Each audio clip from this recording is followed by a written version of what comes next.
असम के बाद अब मध्य प्रदेश में समान नागरिक संहिता यानी यूसीसी लागू करने को लेकर तैयारियां हो गई हैं। मुख्यमंत्री डॉक्टर मोहन यादव ने इस प्रक्रिया को आगे बढ़ाते हुए एक विशेष वेबसाइट लॉन्च की है, जिसके जरिए 15 जून तक आम नागरिकों से सुझाव मांगे गए हैं। सरकार का कहना है कि इस पहल का उद्देश्य सभी वर्गों की राय लेकर एक संतुलित और सर्वमान्य कानून तैयार करना है। साथ ही एक हाई लेवल कमेटी भी गठित की गई है, जिसकी अध्यक्षता सुप्रीम कोर्ट की रिटायर्ड जज रंजना प्रसाद देसाई कर रही हैं। ये समिति 60 दिनों के भीतर अलग अलग कानूनों का अध्ययन कर रिपोर्ट सरकार को सौंपेगी।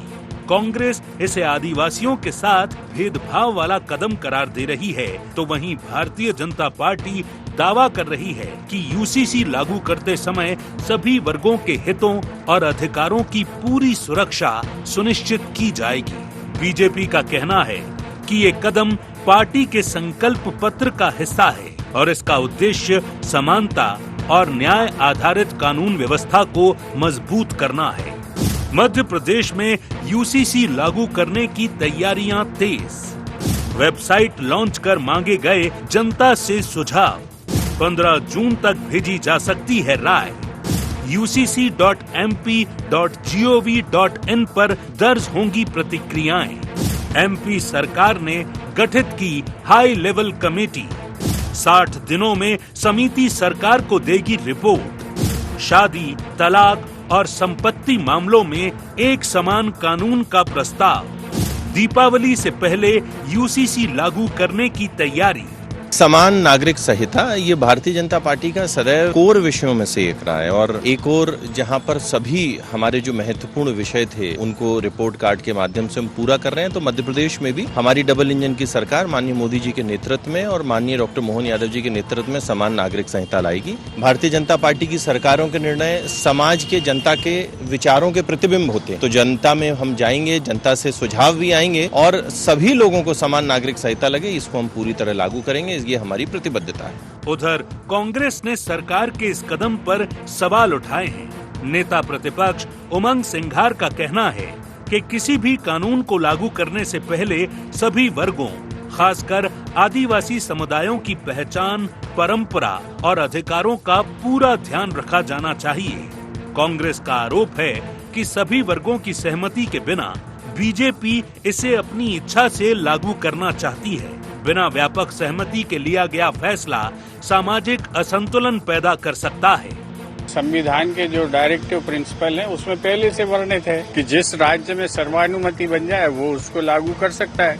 तो सरकार पहले सर्वानुमति बनाए, सभी वर्गों से जो है विमर्श करे, लेकिन जो है एनोनिमसली अपनी सिर्फ इच्छा के आधार पर इसे लागू किया जाता है और लोगों की असहमति होती है, तो ये समाज के लिए अच्छा नहीं होगा और प्रदेश के लिए भी अच्छा नहीं होगा। इसलिए पहले जो है सर्वानुमति बनाने की शुरुआत हो, जो असहमतियां जिन समाजों की हैं उनका समाधान हो और उसके बाद जो है लागू किया जाए तो बात ठीक है। कुल मिलाकर मध्य प्रदेश में यूसीसी को लेकर बहस तेज हो गई है। सरकार इसे एक समान और पारदर्शी कानून व्यवस्था की दिशा में कदम बता रही है, जबकि विपक्ष इसे सहमति और सामाजिक संवेदनशीलता से जोड़कर सवाल उठा रहा है।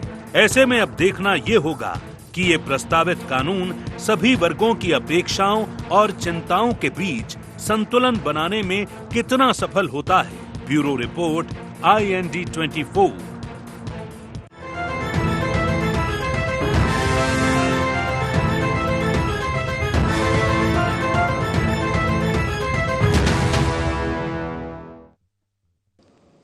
नमस्कार, IND एजेंडा यूसीसी और राजनीति में आप सभी का स्वागत है। मैं हूं आपके साथ दिव्यांशु जोशी। चर्चा को विस्तार देंगे, लेकिन उससे पहले एक निगाह डालते हैं क्या है आज के एजेंडा पॉइंट्स। एमपी में यूसीसी कानून लागू करने के क्या है मायने, सभी की सहमति बनाने में कितनी सफल होगी सरकार, कांग्रेस क्यों उठा रही आदिवासी अधिकारों का मुद्दा, सभी के हित संरक्षण के बीजेपी के दावे में कितना दम। तो असम के बाद अब मध्य प्रदेश में समान नागरिक संहिता यानी कि यूसीसी लागू करने को लेकर के तैयारियां तेज हो गई हैं। मुख्यमंत्री डॉक्टर मोहन यादव ने इस प्रक्रिया को आगे बढ़ाते हुए एक विशेष वेबसाइट लॉन्च की है, जिसके जरिए 15 जून तक आम नागरिकों से सुझाव भी मांगे गए हैं। अब सरकार का ये कहना है कि इस पहल का उद्देश्य सभी वर्गों की राय लेकर के एक संतुलित और सर्वमान्य कानून तैयार करना है। और साथ ही एक हाई लेवल कमेटी भी गठित की गई है, जिसकी अध्यक्षता सुप्रीम कोर्ट की रिटायर्ड जज रंजना प्रसाद देसाई कर रही हैं। यह समिति 60 दिन के भीतर अलग अलग कानूनों का अध्ययन करके रिपोर्ट सरकार को सौंपेगी। हालांकि कांग्रेस इसे आदिवासियों के साथ भेदभाव वाला कदम करार दे रही है। आज इसी विषय को लेकर के हम चर्चा करेंगे और कुछ मेहमान हमारे साथ चर्चा में शामिल हो रहे हैं। आपका परिचय करा देते हैं। हमारे साथ चर्चा में जुड़ रहे हैं संतोष सिंह गौतम जी, प्रवक्ता हैं मध्य प्रदेश कांग्रेस के। संतोष जी, बहुत बहुत स्वागत है आपका ND24 में। हमारे साथ जुड़ रहे हैं सचिन बघेल जी, प्रवक्ता हैं मध्य प्रदेश भारतीय जनता पार्टी के। सचिन जी, बहुत बहुत स्वागत है आपका ND24 में। और हमारे साथ जुड़ रहे हैं संदीप पाठक जी, जो कि वरिष्ठ पत्रकार हैं। संदीप जी, आपका भी स्वागत है ND24 में। शुरुआत में चलिए संदीप जी आपसे ही कर लेता हूँ। अच्छा सुझाव है कि भाई सबसे एक बार विचार विमर्श कर लिया जाए, और जो बात कांग्रेस कह रही है कि भाई सामाजिक असंतुलन न पैदा हो जाए। बिना व्यापक सहमति के अगर ये फैसला लिया जाता है तो उन्हें इस बात का डर है कि भाई सामाजिक असंतुलन पैदा हो सकता है, इम्बैलेंस क्रिएट हो सकता है। क्या कहेंगे संदीप जी? देखिए, असंतुलन वाली बात तो नहीं है, निश्चित रूप से कि जागरूकता वाली बात है इसमें। अगर यूसीसी को लेके, यूनिफॉर्म सिविल कोड को लेके यदि कोई भ्रांतियाँ आती हैं तो उसमें एक अवेयरनेस और सर्वमान्यता की जो बात आएगी उसमें संदेह की कोई गुंजाइश नहीं है। अगर आप देखिए कि 4 स्टेट्स में ये लागू हो चुकी है और वहाँ की जो जनता है या वहाँ का जो उसका रुझान था उसमें उसको सपोर्ट मिला। तो जैसा असम में लागू किया है, इन्होंने गुजरात में किया है। मध्य प्रदेश के संदर्भ में ये है कि अगर ये यहाँ लागू होती है तो बहुत सारी चीज़ों में तो बहुत अनुकूलता आएगी, लेकिन जैसे कहते हैं कि हर चीज़ के दो पहलू होते हैं, उसका दूसरा पक्ष भी कहीं ना कहीं इफेक्टेड होता है। कहीं ना कहीं विरोध के स्वर आएंगे, कहीं ना कहीं कोई उससे इफेक्टेड, उस कानून के साथ किसी को कोई इफेक्ट आता है तो उसमें भी कहीं ना कहीं विसंगतियों पे भी एक विचार होना चाहिए। तो जो हाई लेवल कमेटी बनी है, जो 15 जून तक एक तो सुझाव मांगे गए हैं, तो इससे बहुत ट्रांसपेरेंसी के साथ सुझाव आने चाहिए। अब बस ये है कि सामाजिक सरोकार से जुड़े हुए लोग इसमें ध्यान देते हुए यदि अपना मंतव्य रखते हैं तो कोई अच्छे सुझाव आ सकते हैं। और 60 दिन में जो जस्टिस देसाई की कमेटी ने जो बात कही है तो वो भी उस पर मतलब अच्छे गहराई से विचार होगा और फिर अमल करने में मुझे नहीं लगता कि इसमें कोई ऐसा मतलब अड़चन आनी चाहिए कि लागू ना हो पाए। ठीक है, संतोष जी क्या कहेंगे संदीप जी की बात पर?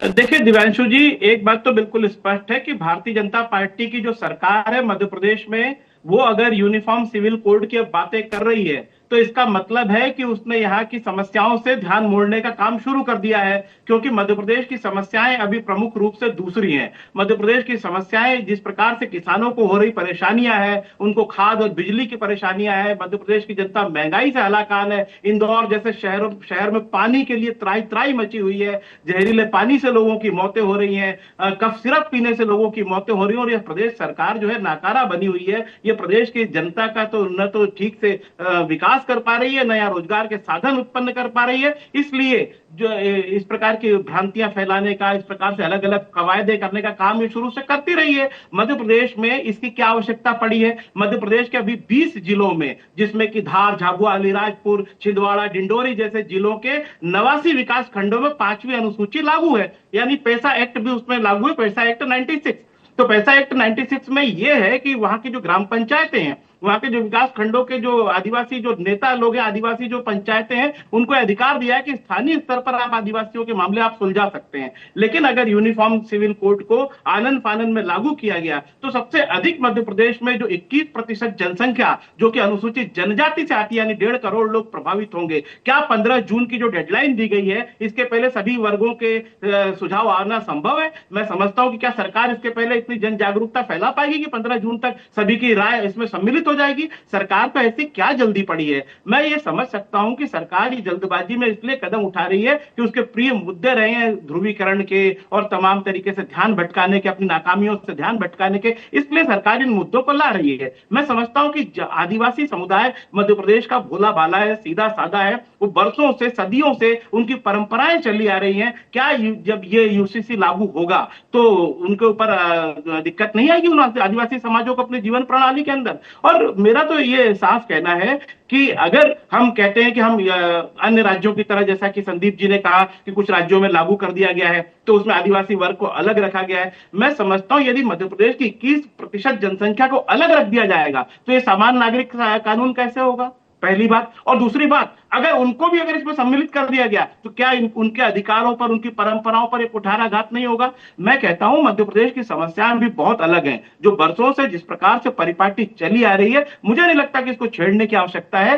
बेहतर होगा कि सरकार अपनी नाकामियों को दूर करे और ऐसे प्रयास करे कि मध्य प्रदेश की जो जनता है वो खुशहाल हो सके। ठीक है, सचिन जी।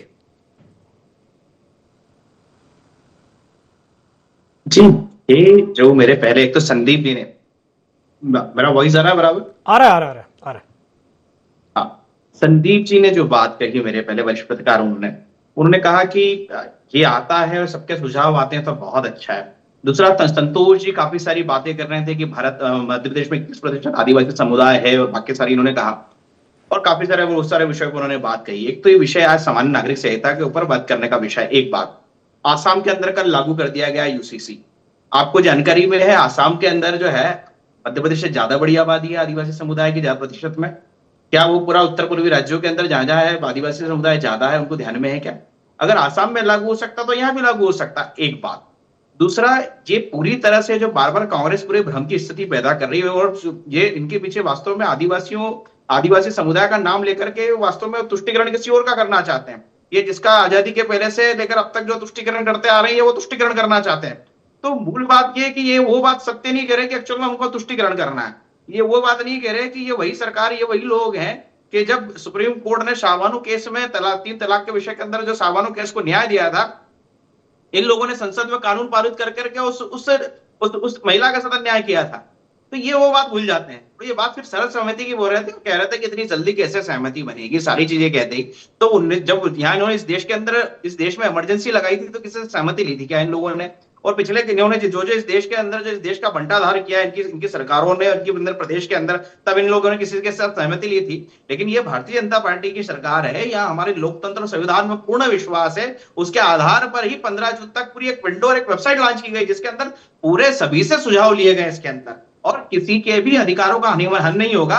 उल्टा इसके अंदर ज्यादा से ज्यादा लोगों को लाभान्वित होंगे, ज्यादा लोगों को लाभ मिलेगा, और एक समता पूरे प्रदेश के अंदर, क्योंकि जितने समुदाय सब में एक समता का भाव प्रकट होगा। अभी बाकी जितने लॉज हैं, अभी आप जैसे हमारे यहाँ मुस्लिम पर्सनल लॉ बोर्ड, वो मुस्लिम पर्सनल लॉ नहीं, वाकई वो शरिया का कानून है, और शरिया कानून से उसके अंदर जो है बाकी के सिविल राइट्स अलग अलग है।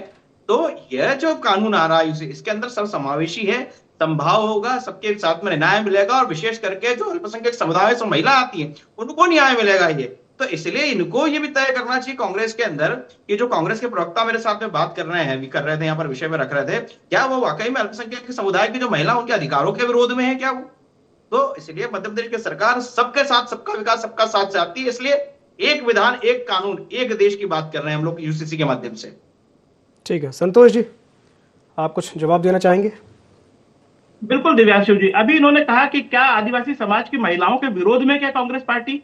आदिवासी समाज अपना भला कर सकता है। आदिवासी समाज सदियों से जिन परंपराओं को लेकर जी रहा है, उन परंपराओं को वो बेहतर तरीके से समझ सकता है। और सचिन जी, आपको एक भारतीय जनता पार्टी को उन पर अपनी राय थोपने का कोई अधिकार नहीं लगता मुझे कि होना चाहिए। आदिवासी समाज से ज्यादा अगर आप बेहतर उनको समझते हैं तो मैं समझता हूँ आपका भ्रम है। मध्य प्रदेश की जो सरकार है वो किसी जल्दबाजी में न रहे। हम किसी कानून के विरोधी नहीं है। हम ये कहते हैं, सचिन जी थोड़ा सुन लीजिए, अपने मेरी बात सुन लीजिए। मैं ये कह रहा हूं, आखिर इतनी जल्दबाजी क्यों है? 15 तारीख की डेडलाइन क्यों दे दी गई है? व्यापक विचार विमर्श में आपको क्या दिक्कत है? अगर व्यापक विचार विमर्श में आदिवासी समाज या अन्य जो संबंधित समाज है अगर इसके पक्ष में आते हैं तो कांग्रेस क्यों विरोध करेगी? लेकिन आपकी जल्दबाजी का जो मूल कारण है ना, उसी से बिल्कुल आपकी नीयत के अंदर संदेह दिखाई दे रहा है। और आप जिन समाजों की ओर इंगित कर रहे हो कि कांग्रेस पार्टी तुष्टिकरण की राजनीति करती है, तो उन समाजों के बारे में भी सुन लीजिए। वो जिन समाजों की ओर आप इंगित कर रहे हो ना, इस राष्ट्र के 2म दर्जे के नागरिक नहीं है। हिंदुस्तान के संविधान ने उन्हें बराबरी का अधिकार दिया है, और इस देश की बराबरी का अधिकार दिया है, तो सबको कानून का पालन भी तो बराबरी से करना पड़ेगा। बात सिर्फ अधिकारों की होगी कि देश के कानूनों की भी होगी,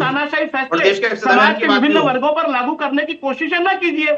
जिस प्रकार से आप विपक्ष के प्रवक्ताओं को बोलने नहीं देते हैं, बीच में बोलते हैं, उसी प्रकार से मैं ये कह रहा हूं कि समाज के जिन वर्गों की ओर आप इशारा कर रहे हो, अल्पसंख्यक वर्गों आदिवासी भी, तो वो भी इस देश के बराबरी के अधिकार प्राप्त है, उनकी भी राय ली ही जाना चाहिए और आदिवासी वर्गों की इसीलिए तो वेबसाइट पे विंडो खोली है संतोष जी, इसीलिए वेबसाइट लॉन्च की है। आपके पास कोई अधिकार नहीं का संविधान के भीतर जाकर किसी को दोयम दर्जे का नागरिक ठहरा देंगे, किसी को बराबरी का दर्जा दे देंगे। आपके पास इस प्रकार का कोई अधिकार नहीं है। आपका भी सुझाव का स्वागत है, हमारे लिए यूसीसी की हमारी वेबसाइट है, उस पर स्वागत है।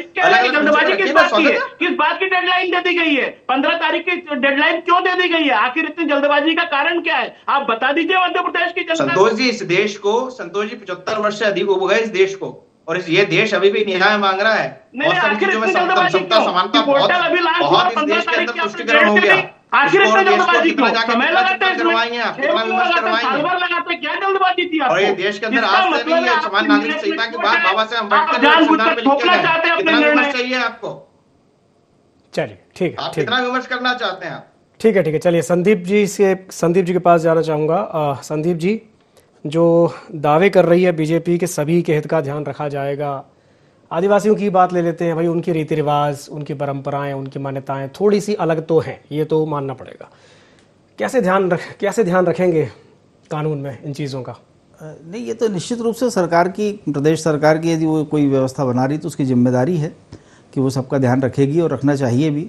अब आदिवासियों की जहाँ तक बात है, अभी अनुसूची से अलग करना और उसका परसेंटेज की जो बात कही है, देखिए जो व्यवस्थाएं, जब तक कि कोई कानून किसी को सुपरसीड करके रद्द नहीं किया जाता, एक फौरी तौर पे चर्चा में इसका कोई औचित्य नहीं होगा। यदि आदिवासियों के जो कानून लागू हैं पंचायत वाले, क्या इस कानून से ये गाइडलाइन, दिशा निर्देश ऐसे हैं रहेंगे उसमें कि उसको रद्द किया जा रहा है, या उसमें कोई गाइडलाइन करके कोई प्रोविज़न छोड़ा जा रहा है, कोई उसका उपखंड खंड की बात हो रही है। और ये सब चीज़ें जो वेबसाइट की बात कही है, या जो 60 दिन का जो समय जस्टिस की कमेटी जो देगी, तो उससे ये लगता है कि आने वाले जो मानसून सत्र है उसमें इस बात पे एक बहुत सारा डेटा हो जाएगा, मतलब समझने के लिए भी और रखने के लिए भी, कि उसको किस तरीके से लागू किया जाए, और जो भी खूबी और खामी होंगी उस पर काम होगा, ऐसा मुझे लगता है। लेकिन अगर इसका केवल आशय कोई और, मतलब इसका मेलाफाइड इंटेंशन यदि कहीं कोई है, तो वो भी चीज़ें, क्योंकि 60 दिन पर्याप्त होते हैं कोई चीज़ को मतलब उजागर होने में भी।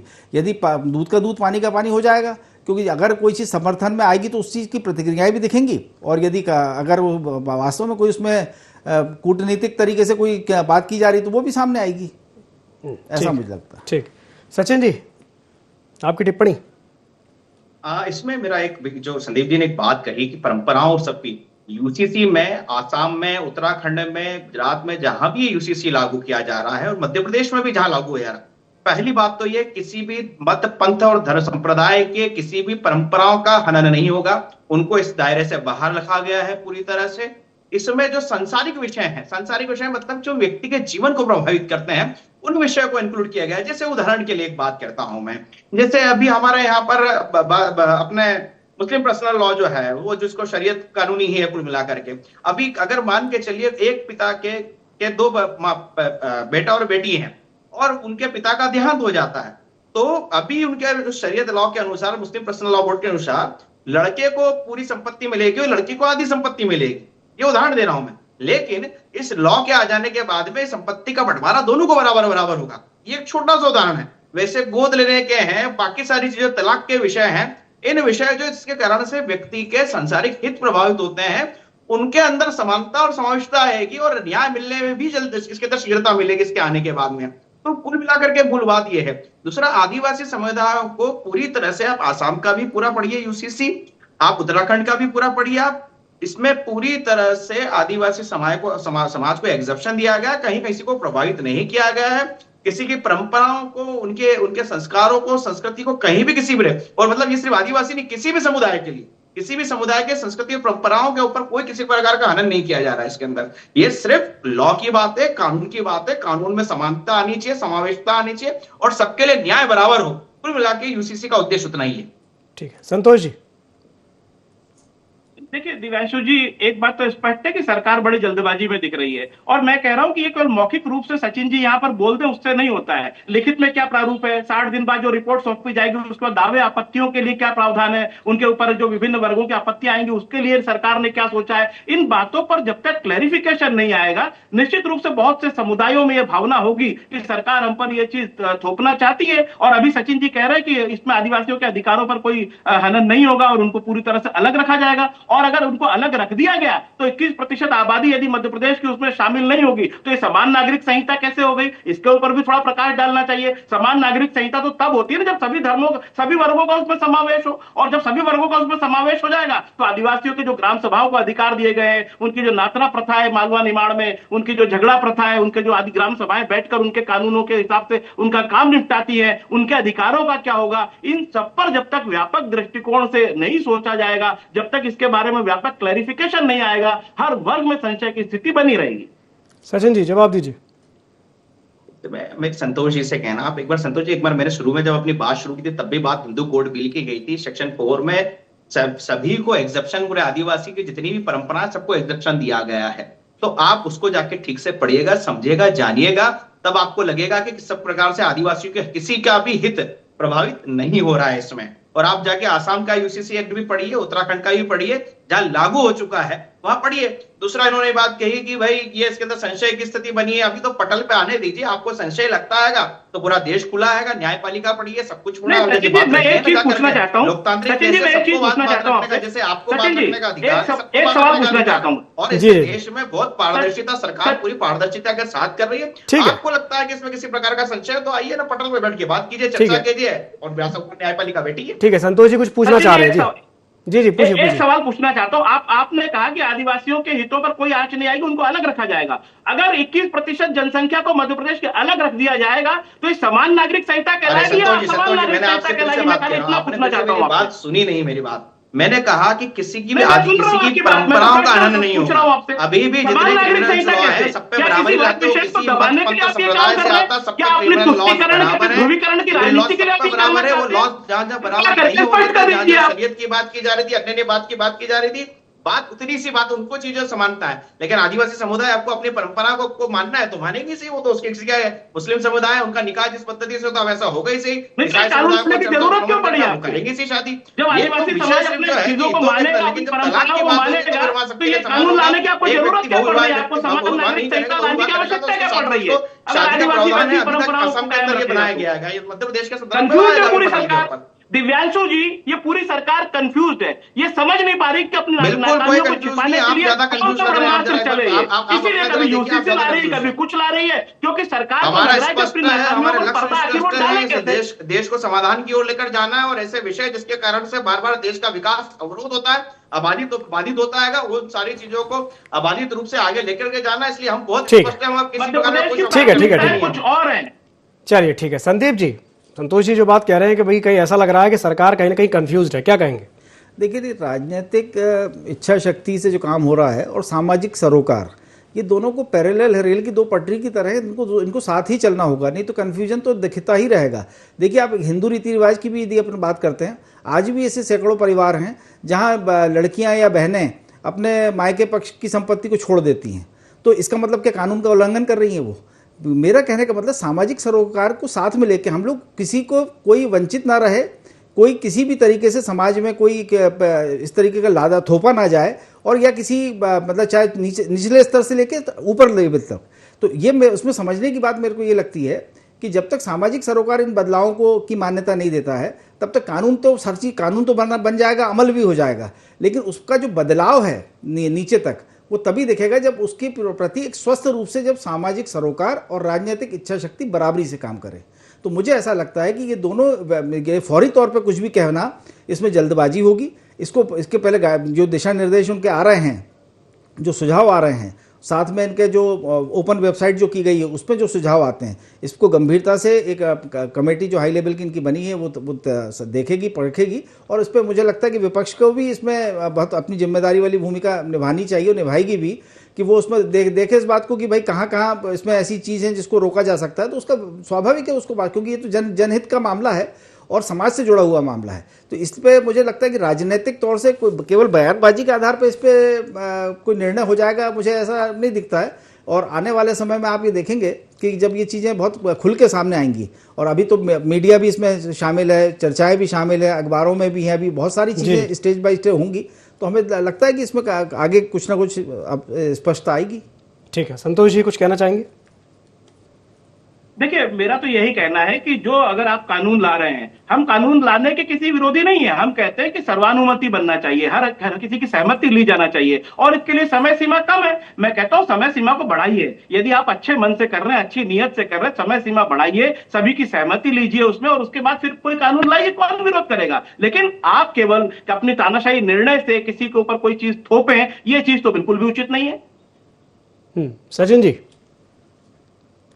ऐसा है कि हम भारतीय जनता पार्टी और जनसंघ की जब से स्थापना हुई तब से हमारे एजेंडे के अंदर समान नागरिक संहिता है, ये सर्वविदित है। अगर ये कांग्रेस के जो प्रवक्ता हैं, अगर उनको विपक्ष को पढ़ना नहीं आता कि उनके एजेंडे में क्या है, तो उनको अध्ययन करने की आवश्यकता है। पिछले 75 साल से यह यूसीसी के संदर्भ में बात भारतीय जनता पार्टी करते आ रही है, और हम अपने एजेंडे पे कायम है और उसी को हम लागू करने का प्रयत्न कर रहे हैं। दूसरी बात, संदीप जी ने कहा कि सर्वसमावेशी होना चाहिए, सर्वसम्मति से होना चाहिए, पारदर्शिता के लिए, तो उसके लिए हम कटिबद्ध है। सब लोग आमंत्रित है सुझावों के लिए। कांग्रेस के जो प्रवक्ता है, कांग्रेस पार्टी, वो भी अच्छे सुझाव दे सकती है, सकारात्मक दृष्टिकोण के साथ अगर आकर के यूसीसी का समर्थन कर रही है तो उनका भी स्वागत है। संदीप जी ने कहा कि जो सर्वसमावेशी, सर्वव्यापकता और सर्व संस्कार जितनी संस्कृतियां उनको सबको समावेशित करके करने वाला कोई काम है, तो हम उसके लिए कटिबद्ध है। बिल्कुल पारदर्शिता के साथ ही ये लागू होगा। चलिए, बिल्कुल सही कहा आपने। इंटेंशन का ही सारा खेल है, नियत का ही सारा खेल है, नियत साफ होनी चाहिए। उसी पर प्रश्न चिन्ह लग रहे हैं। जी, प्रश्न चिन्ह उसी पर उठ रहे हैं। चलिए, बहुत बहुत धन्यवाद आप तीनों मेहमानों का हमारे साथ जुड़ने के लिए, चर्चा में शामिल होने के लिए। तो समय की बाध्यता के चलते मैं इस चर्चा को ये समाप्त करना चाहूंगा। खबरों का सिलसिला लगातार जारी है, बने रहिए ID24 के साथ। नमस्कार।